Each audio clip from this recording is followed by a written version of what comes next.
Mau berangkat kerja ya mas? Ini mau kirim lamaran karena cari kerja sulit mas. Yang sabar ya mas, tetap semangat. Oke. Oke, sudah ya mas. Ya.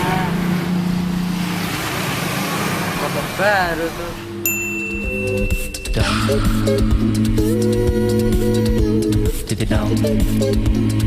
mas.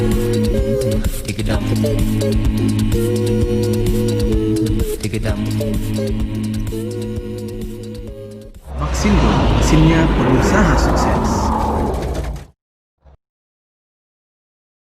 فاسألوا أهل الذكر إن كنتم لا تعلمون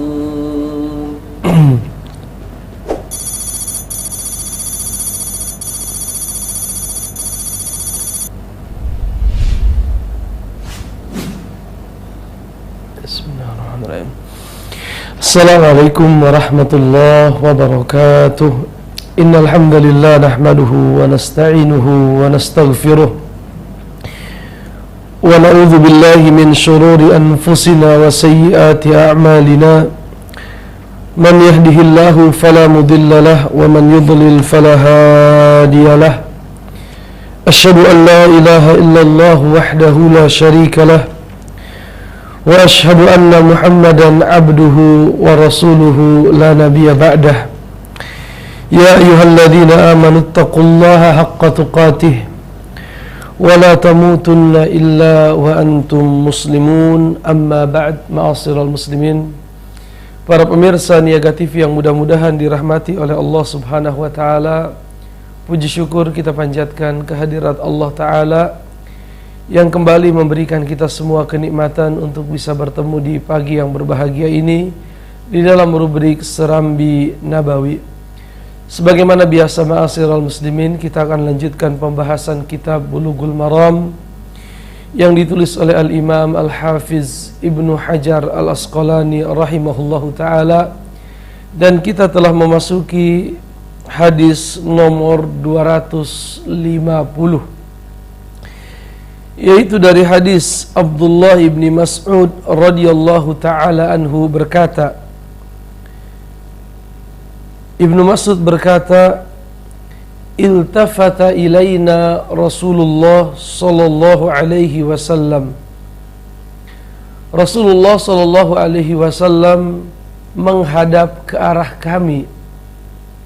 Kemudian beliau bersabda, idza shalla ahadukum, apabila salah seorang dari kalian melaksanakan salat, falyaqul, maka ucapkanlah, at-tahiyatu lillah was-salawatu wat-tayyibat, assalamu alayka ayyuhan nabiyyu wa rahmatullahi wa barakatuh, assalamu alayna wa ala ibadillahi salihin, ashhadu an la ilaha illallah wa ashhadu anna Muhammadan abduhu wa rasuluh. Ucapkanlah kalimat tahiyat ini, thumma, kemudian apabila kalian telah membaca doa ini, liyatakhayyar minad du'ai a'jabahu ilaih, hendaknya dia memilih doa yang dia sukai, fayad'u, kemudian dia berdoa, meminta kepada Allah Subhanahu wa taala. Hadis ini, ma'asyiral muslimin, adalah hadis yang sahih riwayat Imam Al-Bukhari dan Muslim. Dan tentunya di dalam hadis ini Rasulullah sallallahu alaihi wasallam menjelaskan kepada kita semua tentang bagaimana kita membaca lafaz at-tasyahhud. Walaupun sebenarnya lafaz tasahud ini memiliki beberapa redaksi, dan apa yang barusan kita baca adalah redaksi yang pertama, yaitu yang berbunyi at-tahiyatu lillah was-salawatu wat-tayyibat, assalamu alayka ayyuhan nabi warahmatullahi wabarakatuh. Assalamu alayna wa ala ibadillahi salihin. Ashhadu an la ilaha illallah wa ashhadu anna Muhammadan abduhu wa rasuluh. Ini lafaz yang pertama. Dan dijelaskan oleh para ulama ma'asyiral muslimin, hadis Abdullah ibni Mas'ud ini yang diriwayatkan oleh Al-Imam Al-Bukhari dan Muslim merupakan lafaz tasyahud yang paling kuat secara riwayat dan yang paling banyak dipilih oleh para ulama. Misalnya disebutkan oleh Al-Bazzar rahimahullahu ta'ala, beliau berkata, asahhu hadis indi fit tasyahudi hadis Ibnu Mas'ud. Al-Bazzar berkata, riwayat yang paling kuat, riwayat yang paling sahih terkait dengan bacaan tasyahud menurutku adalah riwayat Ibnu Mas'ud yang barusan kita baca. At-tahiyatu lillah wassalawatu wattayyibat assalamu alayka ayyuhan nabi sampai akhir. Yurwa anhu binifin wa ishrina tariqan. Karena hadis ini diriwayatkan melalui lebih daripada 20 jalan. Jadi ada 20 jalan riwayat yang meriwayatkan hadis siapa? Abdullah ibni Mas'ud. Artinya secara riwayat paling banyak. La yu'lamu fima ruya anin nabi fit tasyahudi athbata min. Dan tidak diketahui adanya riwayat terkait dengan tasyahud Nabi yang lebih kuat riwayatnya dari riwayat ini. Kata siapa? Kata Al-Bazzar. Wala asahhu isnadan. Dan tidak ada riwayat tentang tasyahud yang lebih kuat dari sisi sanad melebihi riwayat siapa? Abdullah ibni Mas'ud yang meriwayatkan tasyahud Nabi sallallahu alaihi wasallam. Imam Muslim berkata, innama ajma'un nas ala tasyahud ibni Mas'ud. Manusia hanya bersepakat di atas tasyahudnya Ibnu Mas'ud. Artinya tasyahud yang lain mereka berselisih pendapat dari sisi riwayat, dari sisi sanadnya, dari sisi lafaznya yang berbeda-beda. Tapi dalam riwayat Ibnu Mas'ud, ya, riwayat yang dinisbatkan kepada Ibnu Mas'ud kaitannya dengan tasyahud Nabi sallallahu alaihi wasallam tidak terjadi perbedaan di kalangan para ulama. Az-Zuhli berkata, Al-Imam Az-Zuhli berkata, huwa asahhu ma ruwiya fit tasyahud. Hadis ini adalah riwayat yang paling kuat di dalam permasalahan tasyahud. Imam At-Tirmidzi berkata, al-amalu alaihi inda aktsari ahli ilmi minas sahabati wat tabi'in. Hadis ini adalah bacaan tasyahud yang paling banyak diamalkan oleh kebanyakan ahlu ilmi, baik itu dari kalangan sahabat ataupun dari kalangan tabi'in. Imam Muslim berkata, ittafaqa alaihi nas. Ya, manusia sepakat mengambil hadis ini. Jadi hadis ini ma'asyiral muslimin, dari sisi periwayatan, dari sisi makna yang terkandung di dalamnya diterima oleh para ulama. Bahkan Al-Bazzar, Imam Muslim, At-Tirmidzi, Az-Zuhli dan para ulama yang lainnya rahimahumullah mengatakan bahwa riwayat tasyahud Ibnu Mas'ud adalah riwayat yang paling kuat dibandingkan dengan riwayat-riwayat tasyahud yang lain. Ini penting untuk kita ketahui. Bagaimana bunyinya? At-tahiyatu lillah wassalawatu wattayyibat. Ini yang harus dihafal sampai sini. Karena perbedaannya dengan riwayat yang lain hanya di dua kata ini atau di dua fase ini, dua bagian ini. Yang pertama at-tahiyatu lillah, yang kedua as-salawatu wattayyibat. Ya. Adapun dalam riwayat yang lain ma'asyiral muslimin disebutkan dalam riwayat Imam Ahmad anna nabiyya 'allamahu at-tashahhud, bahwasanya Nabi mengajarkan Ibnu Mas'ud tasyahhud, wa amarahu an yu'allimahu an-nas, dan Rasulullah memerintahkan Ibnu Mas'ud untuk mengajarkan tasyahud ini kepada manusia. Ya. Dan dalam riwayat yang lain dari Ibnu Abbas, berarti ada dua riwayat. Ada riwayat tasyahud dari Ibnu Mas'ud, ada riwayat tasyahud dari Ibnu Abbas. Ya, dua-duanya adalah ulama di kalangan para sahabat. Riwayat yang pertama dari Ibnu Mas'ud berbunyi at-tahiyatu lillahi was-salawatu wat-thayyibat. At-tahiyatu lillahi was-salawatu wat-thayyibat. Ini riwayat siapa? Riwayat Ibnu Mas'ud. Dalam riwayat yang lain, riwayat Ibnu Abbas juga diriwayatkan oleh Imam Muslim berkata, Rasulullah sallallahu alaihi wasallam mengajarkan kami lafaz tasyahhud. Maka beliau berkata, at-tahiyatul mubarakatus salawatut thayyibatu lillah. Ini yang banyak digunakan di masyarakat. Ini yang tersebar di masyarakat kita, hadisnya sahih. Ya, hadisnya sahih. Jadi di dalam bab ini Al-Imam Ibnu Hajar menyebutkan dua riwayat.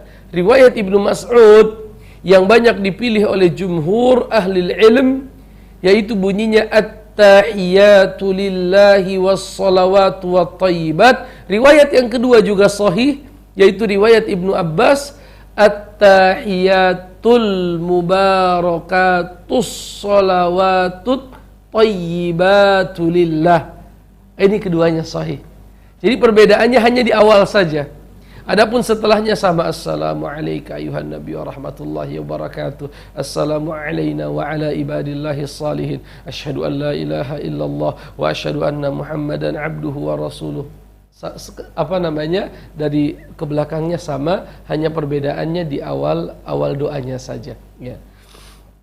Artinya ma'asyiral muslimin, kita ingin pakai yang Ibnu Mas'ud boleh, dan itu yang banyak dipilih oleh para ulama. Sebagaimana disebutkan oleh Al-Bazzar, Imam Muslim sendiri memilih hadis Ibnu Mas'ud dari sisi kuatnya periwayatan.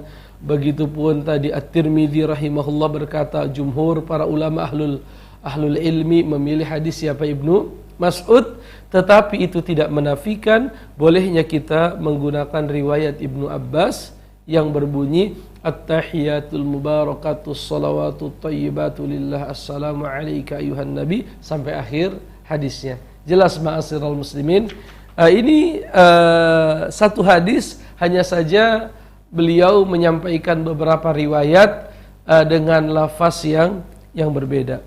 Ma'asyiral muslimin, para pemirsa Niaga TV yang dimuliakan oleh Allah Subhanahu wa taala. Oleh karenanya di dalam mazhab Imam Abu Hanifah dan Imam Ahmad rahimahullah, ya, di dalam kedua mazhab ini yang dipakai adalah apa? Tasyahud Ibnu Mas'ud. Adapun di mazhab Syafi'i yang masyhur di negara kita, tentunya yang paling banyak digunakan di masyarakat adalah tasyahud yang berlafazkan at-tahiyatul mubarakatus salawatut thayyibatu lillah, dan kedua tasyahud ini diriwayatkan secara sahih dari Nabi sallallahu alaihi wasallam.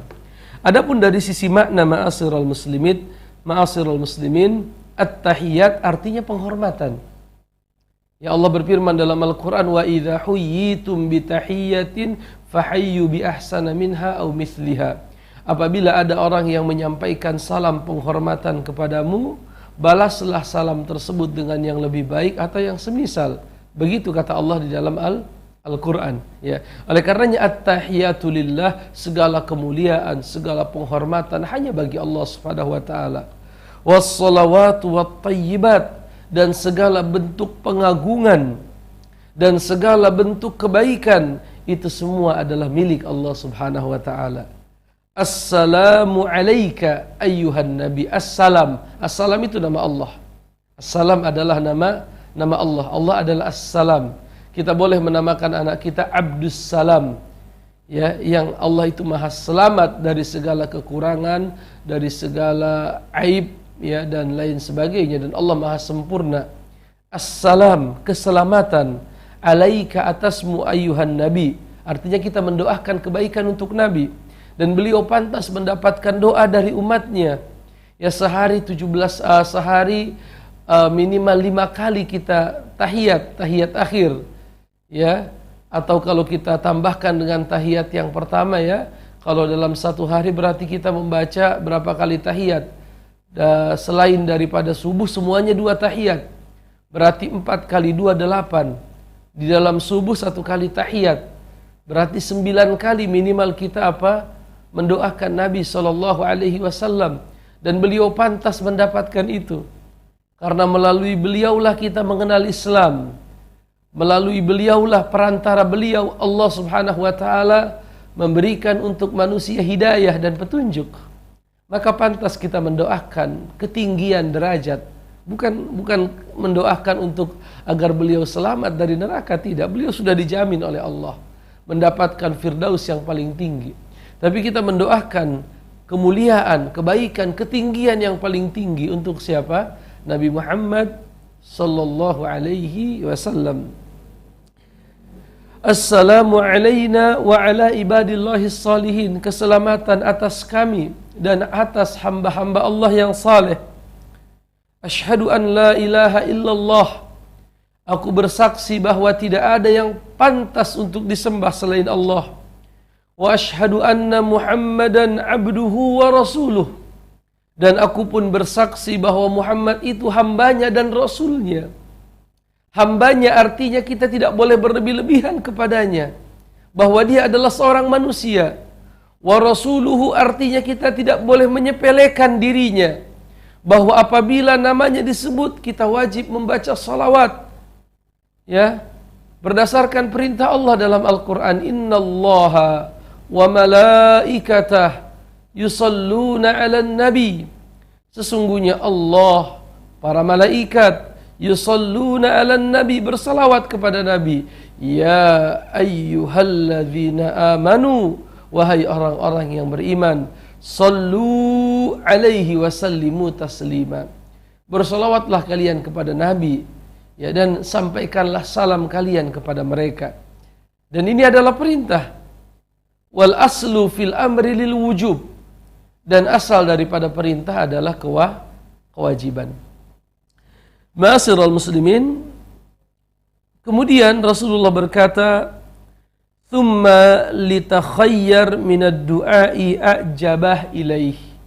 Kemudian setelah dia membaca tahiyat, hendaknya dia berdoa, ya, dengan doa yang dia inginkan.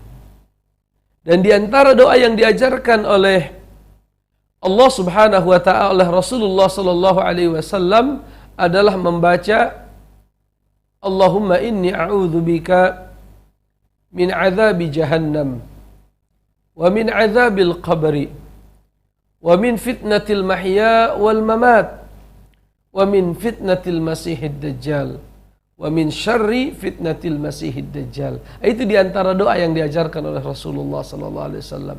Allahumma, ya Allah, aku memohon perlindungan kepadamu min azabi jahannam, dari azab neraka jahannam, wa min azabil qabri, ya Allah, selamatkan kami dari azab kubur, ya Allah, wa min fitnatil mahya wal mamat, selamatkan kami dari fitnah ketika kami hidup dan fitnah saat kami mati, ya Allah, wa min syarri fitnatil masihid dajjal, dan selamatkan kami dari fitnah al-masih ad-dajjal, ya. Nah, kita berdoa memohon kepada Allah setelah kita selesai membaca tasyahud, dan boleh dengan doa-doa yang lain yang kita ingin minta kepada Allah Rabbul Alamin. Sesungguhnya Allah adalah Maha mengabulkan doa. Wa idza sa'alaka ibadi anni fa inni qarib. Apabila hambaku bertanya tentang diriku, fa inni qarib, Aku ini dekat dengan mereka. Ujibu da'watad da'i idza da'an. Aku akan kabulkan permintaan orang yang berdoa. Falyastajibu li wal yu'minu bi la'allahum yarshudun. Maka laksanakanlah semua perintah-perintahku, ikutilah semua ketentuanku. Ya, mudah-mudahan mereka mendapatkan petunjuk, kata Allah Subhanahu wa taala. Maka ini yang diajarkan oleh Nabi kita Muhammad sallallahu alaihi wasallam. Selepas membaca doa tasyahud, kita dianjurkan untuk meminta, ya, berdoa, memohon kepada Allah tentang hajat kita, keperluan kita. Sesungguhnya Allah itu adalah zat yang maha kaya. Ya, Allah katakan antumul fuqara wa nahnu agniya. Kalian ini wahai manusia adalah orang-orang yang fakir. Wa nahnul agniya, sedangkan kami adalah orang-orang yang agniya, orang yang kaya. Jadi kami adalah yang kaya. Jadi Allah yang maha kaya, sedangkan kita adalah miskin, fakir, sedangkan Allah adalah maha kaya. Oleh karenanya, mintalah hajat kita kepada siapa? Kepada Allah Subhanahu wa ta'ala. Kemudian ma'asyiral muslimin, ya, disebutkan oleh beliau amma raf'ul yadaini bid-du'a'i ba'da salatin nafilah au kanat qabla al-faridati au ba'daha fa innahu lam yarid fihi syai'un. Adapun mengangkat tangan untuk berdoa, baik itu sebelum setelah salat sunnah ataupun setelah salat wajib, itu tidak ada riwayat yang sahih dari Nabi terkait dengan perbuatan tersebut. Jadi mengangkat tangan berdoa setelah salat, ya, itu tidak ada riwayat yang sahih dari Nabi sallallahu alaihi wasallam. Justru beliau memerintahkan kita berdoa antara azan dan iqamah, itu satu. Yang kedua ketika kita sujud, itu dua. Yang ketiga setelah tasyahud sebelum salam. Itu tiga tempat di mana kita diperintahkan untuk berdoa. Adapun menghususkan doa berjamaah misalnya setelah salat, itu lam yarid riwayatun anin Nabi sallallahu alaihi wasallam. Tidak ada riwayat dari Nabi yang menyebutkan hal tersebut. Ya, kata beliau, fa in fa'ala ahyanan fala ba's. Tapi kalau dilakukan sekali dua kali tidak masalah. Artinya ketika kita selesai salat maghrib atau selesai salat asar, salat subuh, kita berdoa mengangkat tangan. Kalau itu dilakukan terkadang sekali dua kali, artinya tidak menjadi satu rutinitas yang terus menerus, fala ba'sa bih, kata beliau, maka tidak masalah. Amma an yattakhidha ibadatan ratibatan fala yanbaghi. Adapun kalau doa itu dijadikan sebagai doa yang terus menerus seperti ratibah, seperti qabliyah dan ba'diyah, itu tidak semestinya kita lakukan. Li'annal wajiba fil ibadati kulliha al-ittiba'. Karena di dalam permasalahan ibadah, yang wajib itu adalah mengikuti, bukan membuat yang baru. Jadi seandainya berdoa berjamaah secara terus menerus setiap kali salat itu baik, la sabaqana ilaihi ashabu Muhammadin sallallahu alaihi wasallam. Tentunya para sahabat Nabi Muhammad sudah mendahului kita melakukan itu. Begitupun para tabi'in, para tabi'ut tabi'in. Dan tentunya Nabi sudah mengajarkannya kepada kita. Misalnya beliau bersabda, janganlah kalian meninggalkan berdoa bersama-sama ba'da shalah. Tapi tidak ada riwayat sama sekali. Ya. Oleh karenanya kata beliau, fa innahu lam yarid fihi syai'un. Terkait dengan melazimkan terus menerus berdoa setelah salat dengan mengangkat tangan, tidak ada riwayat yang sahih terkait dengan hal itu. Ya, fa in fu'ila ahyanan fala ba'sa bih. Tapi kalau dilakukan sekali dua kali, ya, kita punya hajat, kita berdoa kepada Allah memohon, silahkan saja. Ya, karena kenapa kata beliau? Karena ibadah adalah ittiba, mengikuti. Ibadah adalah ittiba, mengikuti apa-apa yang datang dari Nabi kita Muhammad sallallahu alaihi wasallam. Wa alla yata'abbadal insanu illa bima syara'ahu Allah wa rasuluh. Dan hendaknya manusia tidak melaksanakan ibadah kecuali yang sesuai dengan perintah Allah dan perintah Rasul. Ya, kama fa'alahu Allah subhanahu au kama sara'ahu, sebagaimana yang disyariatkan oleh Allah dan disyariatkan oleh Nabi Muhammad sallallahu alaihi wasallam. Kemudian beliau berkata, wa ammal mashul wajhi bil yadaini ba'da du'a. Dan begitu pun umum di masyarakat kita mengusap wajah setelah berdoa. Fihi hadithani dha'ifan. Ada dua hadis yang menunjukkan hal tersebut ya. Salah satunya adalah hadis Ibnu Abbas, di mana disebutkan Rasulullah bersabda, fa idza faragta, apabila engkau telah selesai berdoa, famsah bihi ma wajhaka, usaplah dengan dua tanganmu wajahmu. Hanya saja mayoritas para ulama mendhaifkan hadis ini, ya, mendhaifkan hadis ini. Syekh Muhammad bin Shalih Al-Utsaimin rahimahullahu taala dalam kitab beliau Syarhul Mumti' ala Zadil Mustaqni', beliau ditanya tentang apa hukumnya mengusap wajah setelah berdoa. Hukumnya mengusap wajah setelah berdoa. Maka Syekh Muhammad bin Shalih Al-Utsaimin berkata, al-afdalu an la yamsah walakin la nunkir ala man masaha i'timadan ala tahsinil ahadith. Yang afdal adalah kita tidak perlu mengusap wajah kita, karena tadi tidak ada riwayat yang sahih yang menunjukkan bahwa Nabi mengusap wajahnya setelah salat. Tetapi kata Syekh Muhammad bin Shalih Al-Utsaimin, la nunkir ala man masaha, kita tidak mengingkari, tidak menganggap mungkar orang yang mengusap wajahnya setelah berdoa. Jadi kita tidak mengingkarinya. Kalaupun ada sebagian kaum muslimin yang memilih mengusap wajah, kita tidak mengingkarinya. Artinya kita tidak katakan itu bid'ah atau sesat dan lain sebagainya. Kenapa? I'timadan ala tahsinil ahadisil waridati fi dzalika. Ya, dalam bentuk kita beriktimad bahwa adanya sebagian ulama yang menghasankan hadis ini. Jadi ulama khilaf di dalam hadis mengusap wajah. Kebanyakan menganggap hadis ini lemah. Sebagian ulama menganggap hadis ini hasan. Di antara yang mengatakan hasan adalah Hassanahu Ibnu Hajar. Ya, penulis kitab Bulughul Maram menghasankan hadis mengusap wajah. Lianna hadza mimma yukhtalafu fihi nas. Kita tidak boleh mengingkari orang yang mengusap wajah karena ini adalah masalah ikhtilaf ya di kalangan manusia. Ini perkataan siapa? Syekh Muhammad Ibnu Shalih Al-Utsaimin rahimahullahu taala. Kita memasuki hadis yang ke-251 dari Fadalah Ibni Ubaid radhiyallahu taala anhu berkata, sami'a Rasulullah rajulan yad'u fi salatihi. Nabi pernah mendengar seorang laki-laki yang berdoa di dalam salatnya. Walam yahmadillah walam yusalli 'alan nabi. Dia tidak memuji Allah, jadi tidak memulai doanya dengan memuji Allah. Dan tidak juga dimulai dengan bersolawat kepada Nabi. Ya, maka Nabi Shallallahu Alaihi Wasallam berkata, orang ini tergesa-gesa.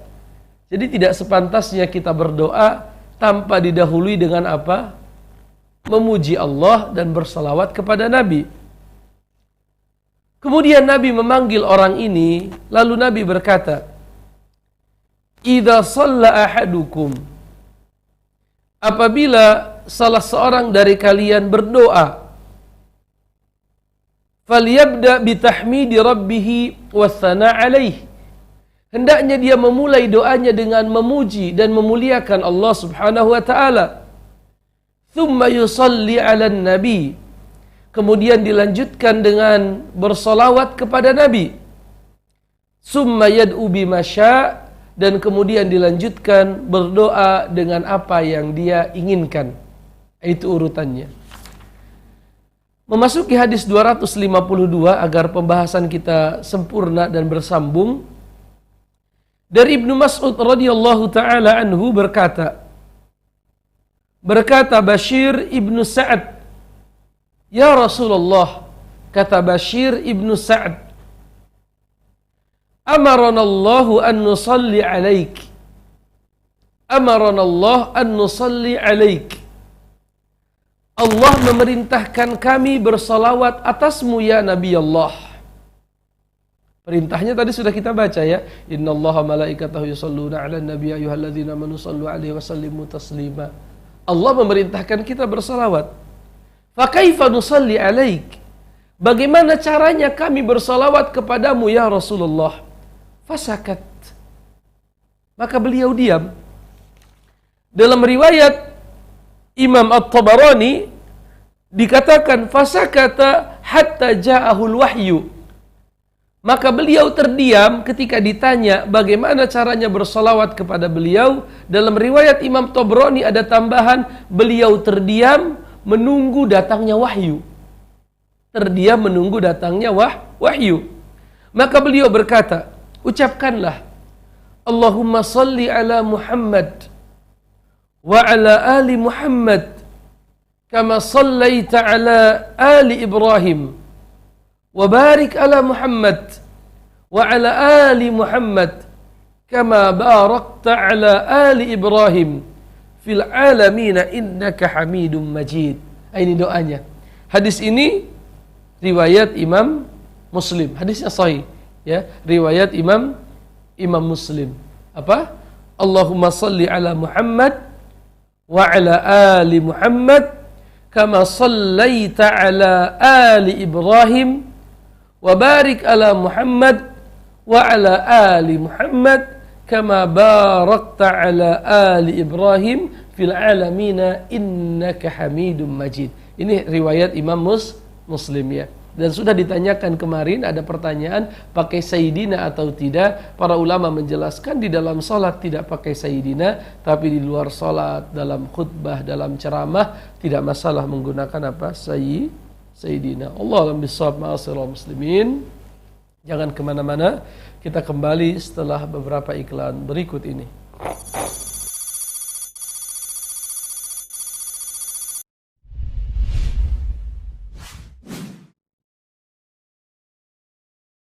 Membantu produksi usaha herbal atau bumbu-bumbu tradisional Anda lebih lancar dan produktif.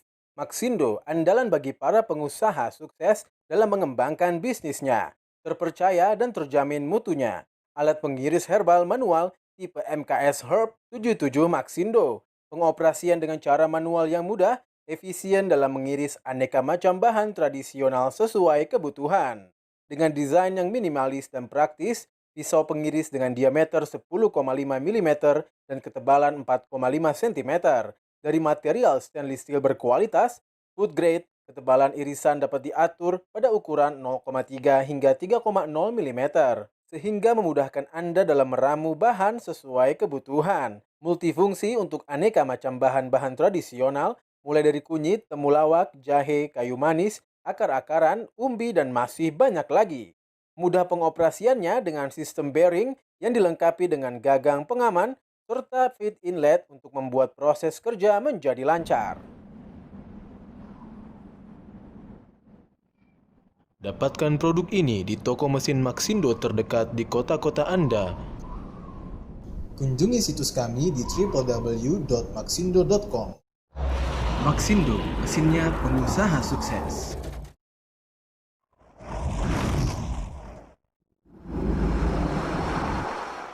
Mau proses pemotongan tulang sapi, tulang ayam, ribs, dan aneka daging beku untuk usaha Anda menjadi lebih mudah dan tanpa ribet? Gunakanlah pemotong tulang manual Bone Sawyer tipe MKS PTT 38 Maxindo, andalan dalam food processing Indonesia, dengan kualitas nomor 1 yang akan memudahkan Anda body mesin dari material top berkualitas, aman dan higienis untuk proses aneka daging. Pisau pemotong dengan tingkat presisi ketajaman yang tinggi terbuat dari material manganese steel, mampu memotong aneka daging beku, tulang, dan iga hewan menjadi bagian yang kecil, hanya dengan sekali proses akurat. Mampu memotong dengan ketebalan hingga 13 mm. Multifungsi pada berbagai jenis usaha atau industri pemotongan hewan. Mudah digunakan, mudah juga untuk dibersihkan. Dapatkan produk ini di toko mesin Maxindo terdekat di kota-kota Anda. Kunjungi situs kami di www.maxindo.com. Maxindo, mesinnya pengusaha sukses. Anda membutuhkan mesin produksi yang dapat merajang bawang untuk kebutuhan industri bawang goreng dan lainnya? Agrowindo jagonya mesin pertanian Indonesia. Mesin perajang bawang PRJ 100 BW Agrowindo menggunakan teknologi 3 mata pisau pemotong dari material baja yang terbaik dan didukung oleh kinerja motor listrik yang berkualitas. Kapasitas produksi 100 hingga 150 kg per jam. Mesin dengan desain berbahan material stainless steel ini dapat merajang bawang dengan lebih cepat, lebih mudah, dan mendukung produksi usaha Anda tanpa harus mengalami masalah mata pedih dan iritasi akibat pemotongan bawang. Konsumsi listrik lebih hemat, dilengkapi dengan saluran inlet dan outlet untuk melancarkan kerja produksi. Hasil perajangan akan langsung keluar dalam hitungan detik. Mudah perawatannya dan pembersihannya. Investasi paling menguntungkan untuk usaha Anda.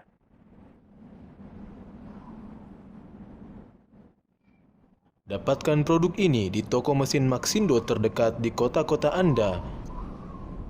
Kunjungi situs kami di www.maxindo.com. Maxindo, mesinnya pengusaha sukses.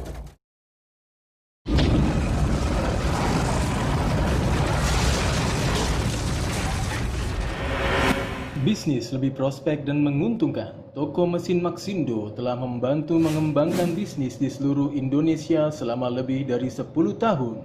Dengan menghadirkan mesin-mesin penunjang industri yang berkualitas, mesin Maxindo telah teruji, digunakan oleh ribuan pengusaha di seluruh Indonesia.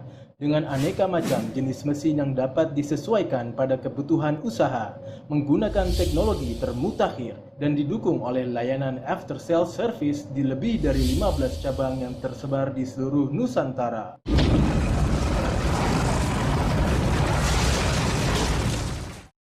Mesin فاسألوا أهل الذكر إن كنتم لا تعلمون.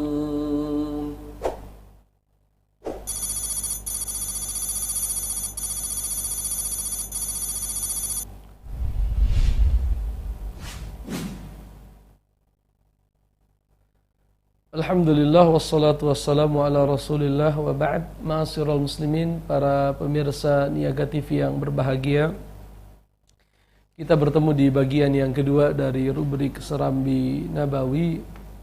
Hari ini kita membahas beberapa hadis Rasulullah SAW terkait dengan tasyahud ya. Tadi ada yang terlewat sedikit bahwa para ulama berbeda pendapat terkait dengan hukum tasyahud awal ya, tasyahud awal. Imam Ahmad dan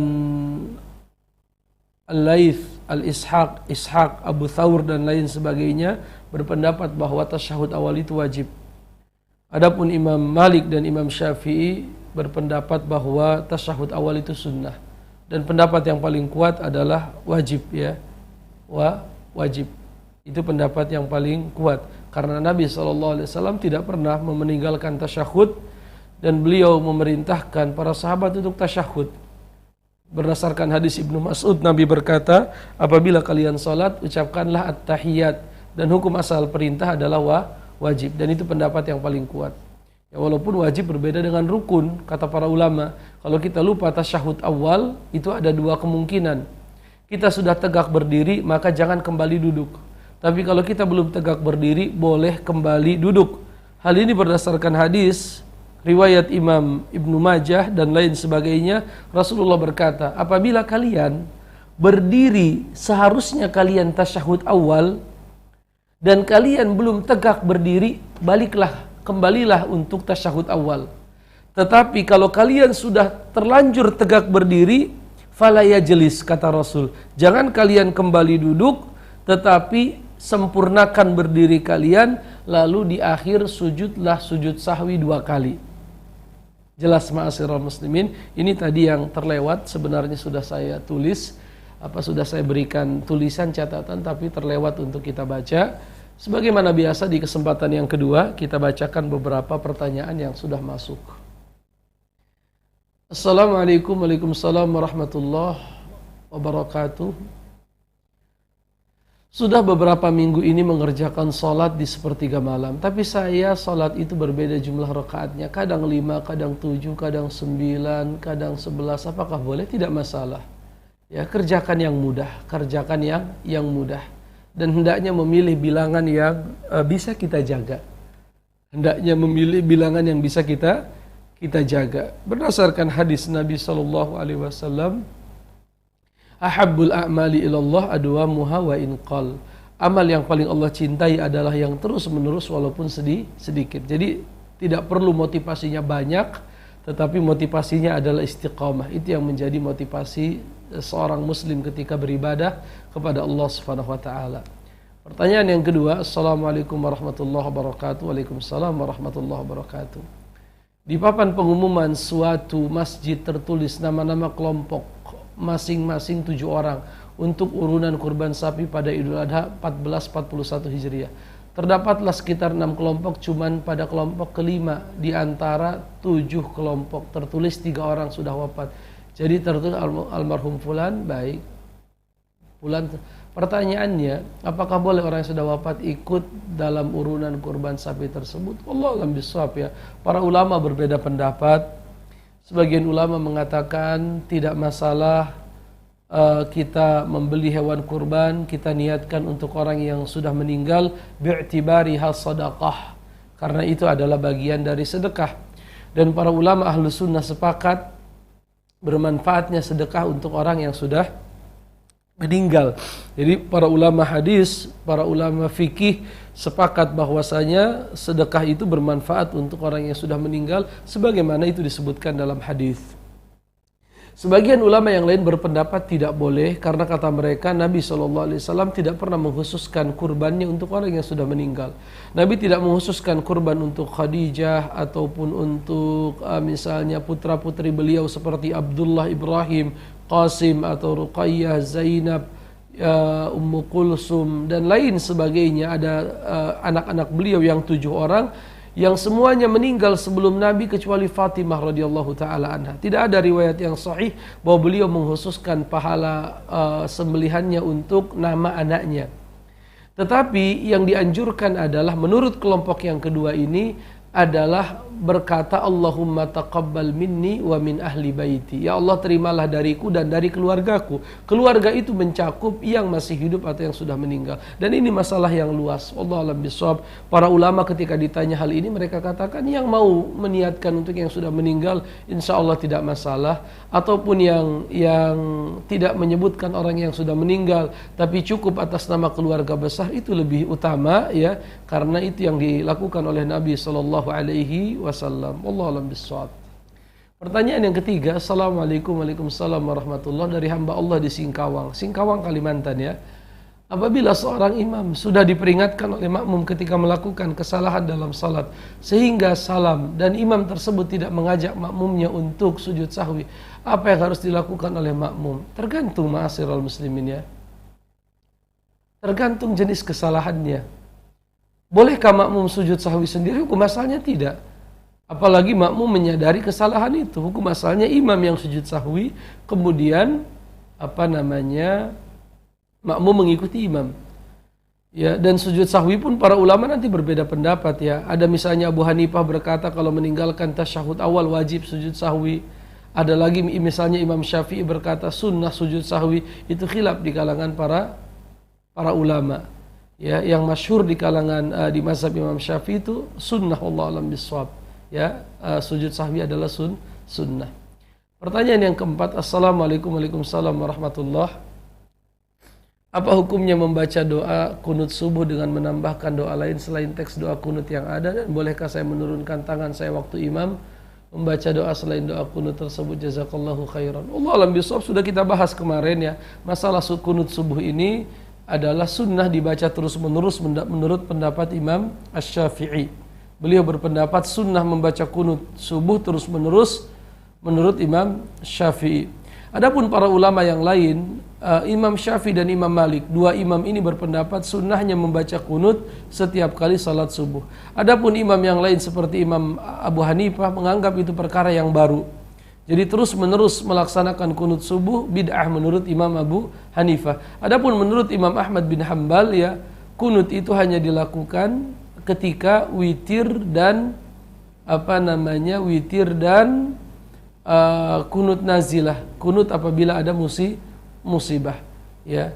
Lalu apakah boleh ditambahkan hukum? Masalahnya sudah kita baca kemarin hadis terkait dengan bacaan kunut dari siapa itu? Dari cucu Rasulullah ya, Al-Hasan bin Ali bin Abi Thalib ya, di mana beliau menceritakan tentang bacaan kunut ya.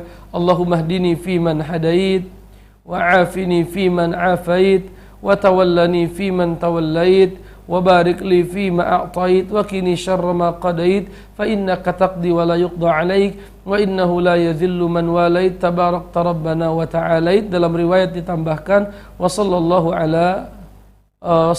ta'ala ala nabi. Hadis ini riwayat imam yang 5, Abu Daud, Tirmidzi, An-Nasai, Ibnu Majah dan Ahmad ya. Tetapi di sini konteksnya adalah salat witir. Di sini dikatakan Al-Hasan bin Ali berkata, "Allimni Rasulullah kalimatin aquluhunna fi kunutil witr." Aku diajarkan oleh Nabi doa yang aku baca ketika kunut witir. Ya, ini hukum asalnya adalah kunut witir. Walaupun ada riwayat yang mengatakan ini pun dipakai dalam kunut subuh, dan itu riwayat yang lemah dari Imam Al-Baihaqi dari Ibnu Abbas. Ya, jadi kalau pemirsa Niaga TV memilih pendapat diperbolehkannya, disunahkannya kunut setiap subuh, maka otomatis kita komitmen dengan bacaan yang sudah diajarkan oleh Nabi Shallallahu Alaihi Wasallam ya. Dan para ulama berbeda pendapat masalah kunut, sudah kita bahas kemarin ya. Sebelumnya sampai satu pertemuan kita bahas, sampai tidak ada pertanyaan satupun, kita hanya membahas masalah kunut itu sendiri. Dan para ulama memiliki dalil, masing-masing dalil yang kuat, masing-masing membantah dalil yang lainnya. Dan para ulama bersepakat bahwa seorang yang kunut dalam salat wajib sah salatnya, yang tidak kunut pun sah salatnya. Hanya saja perbedaan pendapatnya adalah apakah kunut subuh itu terus menerus ataupun tidak. Menurut Imam Malik dan Imam Syafi'i ya terus menerus. Tapi menurut imam yang lain seperti Imam Ahmad berkata tidak, hanya dibaca kalau ada musibah saja. Ya, dan dibaca ketika salat witir berdasarkan hadis Al-Hasan bin Ali, dan itu pendapat yang saya pilih, pendapat Imam Ahmad bin Hambal. Adapun pendapat Imam Abu Hanifah tegas. Beliau bukan tegas, namanya apa ya? Keras. Apa kata Imam Abu Hanifah? Muhdas. Mendawamkan kunut subuh terus-menerus adalah perkara yang baru dalam agama, dan beliau berdalil dengan hadis ya yang sudah kita baca sebelumnya, bahwasanya ada seorang sahabat yang bertanya kepada ayahnya, "Wahai ayahku, engkau pernah sholat di belakang Rasulullah, di belakang Abu Bakar, di belakang Umar, di belakang Utsman, apakah mereka kunut subuh?" Maka ayahnya berkata, "Ayya bunai muhdatsun." Wahai anakku, itu adalah perkara yang baru dalam agama. Perkara yang baru dalam agama. Oleh karenanya Imam Abu Hanifah berpendapat kunut subuh adalah bid'ah. Dan saya yang duduk di sini memilih pendapat Imam Ahmad bin Hambal. Tapi saya tidak mengingkari kalau memang Anda pemirsa Niaga TV memilih pendapat yang lain, selama dasar kita memilih satu pendapat itu adalah dasarnya dalil dari Al-Quran dan As-Sunnah, bukan dasarnya adalah fanatik ya, menganggap semua yang berasal dari mazhab A, B, C pasti benar misalnya, tidak ya. Tapi dasarnya adalah kita membaca, kita mendengar, kita memahami, kita menimbang, lalu kita memilih pendapat yang kita anggap kuat. Allahu a'lam bishawab. Pertanyaan nomor 5. Assalamualaikum warahmatullahi wabarakatuh. Bolehkah kita salat qabliyah di rumah sedangkan waktu mepet dengan iqamah, dan saya berangkat ke masjid pada saat iqamah? Dan yang selanjutnya, apa mazhab Ustaz? Masya Allah. Mazhab saya. Apa mazhab saya, bapak-bapak ya? Saya ketika kuliah, ketika Allah memberikan saya nikmat untuk kuliah di Timur Tengah, kitab yang kita baca ya kitab Syafi'iyah, seperti Matan Ghoyah wa Taqrib, kitab Kifayatul Akhyar, lalu kita pun pernah belajar kitab Anwarul Masalik ya, wa Uddatus Salik ya, itu kita belajar 3 tahun Syafi'iyah. Kemudian ketika kita melanjutkan kuliah, kitab fikih yang kita atau kitab hadis yang kita pelajari adalah kitab Subulus Salam yang ditulis oleh Al-Imam As-San'ani, syarah dari kitab Bulughul Maram. Lalu dalam masalah fikih kita membahas kitab Bidayatul Mujtahid. Apa itu Bidayatul Mujtahid? Kitab perbandingan 4 mazhab yang ditulis oleh Al-Imam Ibnu Rushd, ya, Al-Andalusi rahimahullahu taala. Secara mazhab saya merasa bahwa saya bermazhab Syafi'i. Karena kitab-kitab yang ada di rumah dan yang saya baca dalam masalah fikih kebanyakan bermazhab Syafi'i. Saya membaca kitab Al-Muhazzab Lisyirazi, saya juga membaca kitab Najmul Wahhaj, Najmul Wahhaj Lid-Damiri. Najmul Wahhaj itu adalah syarah dari Al-Minhaj karangan Imam Nawawi, disyarah oleh Imam Ad-Damiri dalam kitabnya Najmul Wahhaj, ya. Lalu saya pun membaca Mukhtasar Al-Majmu', dan saya memiliki kitab-kitab tersebut. Artinya saya merasa bahwa saya bermazhab Syafi'i. Saya merasa bermazhab Imam Syafi'i, ya, dan saya mencintai kitab-kitab Imam Nawawi, Ibnu Hajar dan lain sebagainya. Walaupun ya terkadang kita memilih pendapat, misalnya masalah kunut subuh, kita memilih pendapat yang lain dikarenakan kita menuntut ilmu, kita membandingkan, kita mengambil kesimpulan begitu.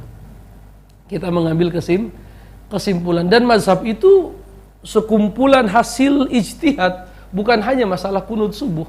Artinya ketika kita menyelisihi Imam Syafi'i di dalam kunut subuh, tidak disebutkan bahwa kita telah keluar dari mazhab Imam Syafi'i, tetapi itu sebagai bentuk memuliakan Imam Syafi'i dan menjalankan apa yang beliau sampaikan. Beliau katakan tidak halal orang yang membaca pendapatku, ya, tetapi dia tidak tahu dari mana aku mengambil dalil.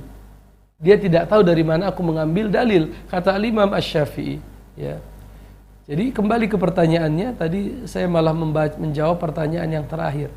Pertanyaan yang pertama, bolehkah kita salat qabliyah di rumah? Ya, jelas. Tadi sudah kita sampaikan, boleh, tidak masalah salat qabliyah di rumah, dan itu yang lebih utama. Salat kita sunnah di rumah itu lebih utama daripada di masjid. Kemudian apalagi ada pertanyaannya, sedangkan mepet dengan iqamah dan saya berangkat ke masjid pada saat iqamah. Ya, kalau rumahnya dekat dengan masjid silahkan, ya.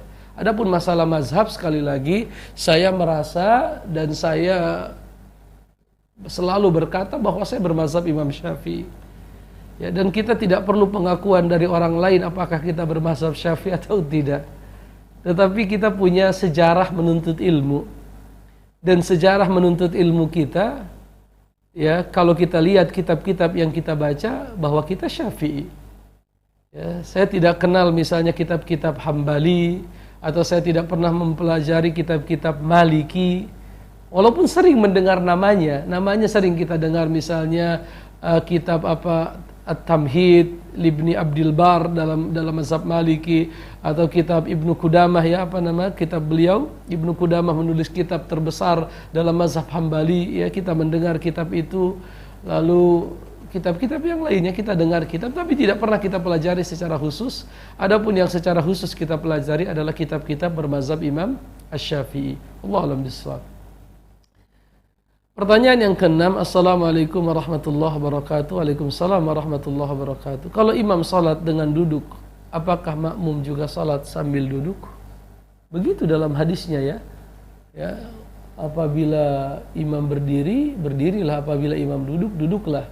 Ya, walaupun hukum asalnya, ya, Allah alam bisawab, ya, hukum asalnya para ulama menjelaskan tidak boleh salat wajib dalam kondisi duduk kecuali untuk orang-orang yang memiliki uzur. Ini saya ulang, tidak boleh salat wajib duduk kecuali bagi orang-orang yang memiliki uzur. Berdasarkan firman Allah, aqimis shalah, tegakkanlah salat. Wa qumu lillahi qanitin, berdirilah kalian. Hukum asalnya adalah berdiri, dan duduk itu adalah hukum yang khusus ketika ada uzur di dalam salat wajib. Dalam salat sunnah ada uzur, tidak ada uzur boleh duduk. Walaupun Rasul berkata setengah pahalanya. Dan Nabi SAW pernah memimpin salat dalam kondisi duduk, kalau saya tidak salah, ya. Lalu Abu Bakar bermakmum kepada Nabi SAW, sedangkan para sahabat disebutkan Rasul duduk, Abu Bakar berdiri, dan para sahabat berdiri saat itu. Maka disebutkan bahwa Abu Bakar bermakmum kepada Nabi, sedangkan makmum yang lain bermakmum kepada siapa? Abu Bakar As-Siddiq. Begitu penjelasan para ulama ya. Walaupun saya ragu jujur saja, apakah boleh kalau imamnya duduk sedangkan kita berdiri. Ya, tapi hukum asalnya salat wajib tidak boleh duduk kecuali ada uzur. Allah alam bisawab. Apakah masih ada pertanyaan atau sudah habis? Ya, seperti sudah habis pertanyaannya, belum ada pertanyaan yang masuk. Kita mengundang para pemirsa Niaga TV di rumah. Ya, sebenarnya ini bukan tidak dikatakan berfatwa ya, tapi lebih kepada apa ini, diskusi. Diskusi para penuntut ilmu. Ya, diskusi para penuntut ilmu. Ya, ada kalanya yang kita sampaikan benar, ada kalanya yang kita sampaikan itu salah.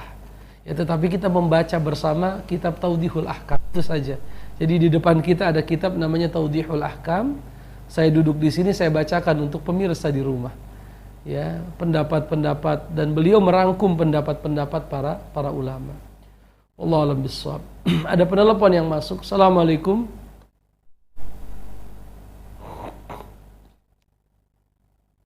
Assalamualaikum. Waalaikumsalam warahmatullahi wabarakatuh. Suara Bapak kecil sekali Pak, tidak terdengar dengan jelas. Ya, hanya Waalaikumsalam warahmatullahi wabarakatuh. Silakan Pak. Saya Abdul Rahim Pak dari Bengkalis Riau. Mohon maaf Pak, suara Bapak tidak jelas Pak.